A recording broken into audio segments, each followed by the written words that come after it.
Friends, आप सभी लोग का स्वागत है आज के हमारे इस वीडियो में। आज बहुत बड़ी अपडेट आ रही है नीट यूजी पेपर लीक के मामले में। आप लोग अगर आज इस वीडियो को देखिएगा तो आपका दिमाग घूम जाएगा, क्योंकि आप जिस सरकार को चुनते हैं, जिस पे भरोसा करते हैं, वही आपको धोखा देने जा रही है। यहाँ पर आप लोग देख सकते हैं कि केंद्र सरकार और एनडीए ने दोनों ने मिलकर अलग अलग अपना शुक्रवार को नोटिस जारी कर दिया है, अपना हलफनामा जाकर के सुप्रीम कोर्ट में दे दिया है। और यहाँ पे उन्होंने कहा है कि अभ्यर्थियों, कोचिंग संस्थानों और अभिभावकों की याचिकाओं पर उन्होंने जवाब दिया है। और उन्होंने इसमें कहा है कि नीट परीक्षा रद्द करना और रीनीट कराना उन लाखों स्टूडेंट के साथ नाइंसाफ़ी होगा जिन्होंने पूरी ईमानदारी के साथ नीट का एग्ज़ाम दिया है।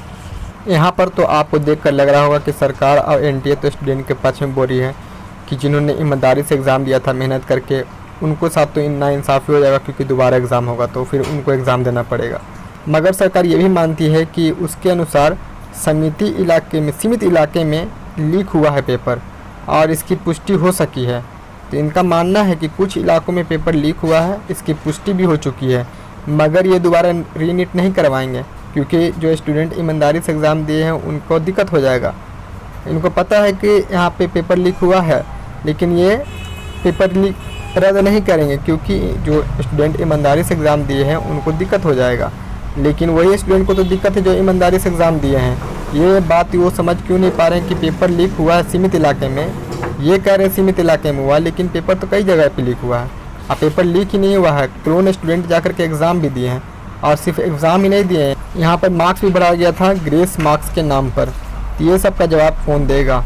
अब यहाँ पर आप लोग सरकार और एनडीए तो पूरी तरह से अपना साइड हट गई है, और जो मेरा जवाब था यही है कि अब रीनीट यहाँ पे दोबारा नहीं कराया जाएगा, पेपर रद्द नहीं किया जाएगा। अब ये सुप्रीम कोर्ट पे बनता है कि 8 तारीख को सुप्रीम कोर्ट क्या निर्णय लेती है। वैसे सुप्रीम कोर्ट के भी बारे में जानेंगे उन्होंने क्या कहा है।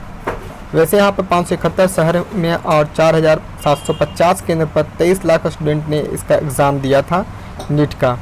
सरकार का यही कहना है कि इस मामले में बड़ा पैमाने पे कोई लीक गड़बड़ी नहीं हुआ पेपर, छोटे मोटा कहीं कहीं जगह पेपर लीक हुआ है, इसलिए हम पेपर को रद्द नहीं करेंगे और रीनीट नहीं करवाएंगे। और वही यहाँ पे बिहार पुलिस भी हलफनामा दायर की है, और उनका कहना है कि नीट का धांधली का तार जो है कि झारखंड से भी जुड़ा हुआ है। और बिहार पुलिस का आपने देखा ही था कि कितना बड़ा एक्शन मोड में थी, पटना में कई लोगों को पकड़ी थी। मगर यहाँ पे जब से सीबीआई को जांच सौंपा गया है, बिहार पुलिस यहाँ पीछे हो गई है और सीबीआई ही आगे आरोपियों को पकड़ रही है। 5 आरोपियों को पकड़ा है, जिसमें से 8 घंटा पूछताछ किया गया है। मगर सीबीआई जब भी से यहाँ पे पटना के में संभाली है अपना, तो तब से यहाँ पे कुछ भी इन्फॉर्मेशन ऐसा नहीं निकल कर आ रहा है जो कि ये कह सके कि यहाँ पेपर लीक हुआ है या फिर यहाँ पे कोई गड़बड़ी हुआ है, क्योंकि सीबीआई यहाँ पे एकदम धीमी जांच कर रही है, सिर्फ पूछताछ करती है और उसको छोड़ देती है, और इसके अलावा कोई भी बड़ा आरोपी यहाँ पे पकड़ने को देखने में नहीं आ रहा है। इसका मतलब ये निकल कर आता है कि पटना पुलिस जो तेज़ी से जांच कर रही थी, उसी को तेज़ी को कम करने के लिए सीबीआई को जांच यहाँ पे दिया गया है। और अगर आप गौर करें तो सीबीआई को सिर्फ पटना जोन का ही जांच दिया गया है। वैसे झारखंड का या फिर गुजरात में जो पेपर लीक हुआ, या फिर हरियाणा में सेंटर पे कई सारे स्टूडेंट्स ने यहाँ पर फर्जीवाड़ा हुआ, तो उस जगह पे सीबीआई को जाँच नहीं दिया गया है। और वही सरकार का ये भी कहना है, हलफनामा में इन्होंने ये भी कहा है सुप्रीम कोर्ट में कि मैंने सीबीआई को जांच सौंप दिया है और सीबीआई पूरी तरह से जांच करी है, एकदम डिटेल में जांच कर रही है। और कहा है कि इसरो के पूर्व चेयरमैन के अध्यक्षता में यहाँ पर एक कमेटी भी बनाई गई है, जो कि 2 महीने के अंदर में एनटीए के कामकाज में सुधार लाने का काम करेगी और सिफारिश करेगी। ये कहना है सरकार का भी। और केंद्र सरकार ने क्लियर कह दिया है कि नीट यूजी परीक्षा में बड़े पैमाने पर कोई गड़बड़ी का सबूत नहीं मिला है, छोटा मोटा कहीं पे पेपर लीक हुआ है। और एनटीए ने कहा है कि परीक्षा रद्द कराना लाखों ईमानदार छात्रों के साथ नाइंसाफ़ी होगी, यहाँ पे आप देख सकते हैं। मगर सुप्रीम कोर्ट का इसी पे कहना था कि अगर यहाँ पे परीक्षा में 0.001% भी गड़बड़ी पाई गई है तो उसकी जांच हो, और केंद्र और एनटीए इसे स्वीकार भी करे कि हाँ गड़बड़ी हुई है, और इसमें उसका सुधार करे, इसके बजाय कि वो अपने आप को डिफेंड करे। ये था सुप्रीम कोर्ट का कहना। मगर ये 18 जून को कहा था, अब 8 जुलाई का तारीख बहुत नज़दीक है। 8 जुलाई को देखते हैं क्या होता है। वही अगर बात करें काउंसलिंग के बारे में, तो आज शाम तक तो नोटिफिकेशन नहीं आया था। वही यहाँ पे नीट यूजी की काउंसलिंग यहाँ पे स्वास्थ्य मंत्रालय ने स्पष्ट कर दिया है कि काउंसलिंग 6 जुलाई से शुरू कर दी जाएगी। लेकिन यहाँ पे अगर आप देखें तो 5 जुलाई को शाम तक शेड्यूल का रजिस्ट्रेशन और को लेकर कोई भी नोटिफिकेशन आपको देखने को नहीं मिलेगा।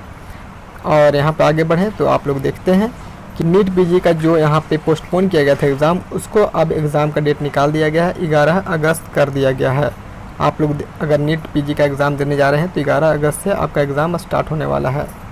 फिर यहाँ पे अगर आप देखें तो फॉरेन मेडिकल ग्रेजुएशन एग्ज़ाम का पेपर लीक के बारे में खबर चल रही थी, लेकिन उसी पर यहाँ पे कहा गया है नेशनल बोर्ड ऑफ एग्जामिनेशन ने शुक्रवार को यहाँ पे अपना रिपोर्ट निकाला है कि आप लोग जो भी यहाँ पे एग्ज़ाम के बारे में खबर सुन रहे हैं कि पेपर लीक हुआ है, ये एक तरह से गलत है।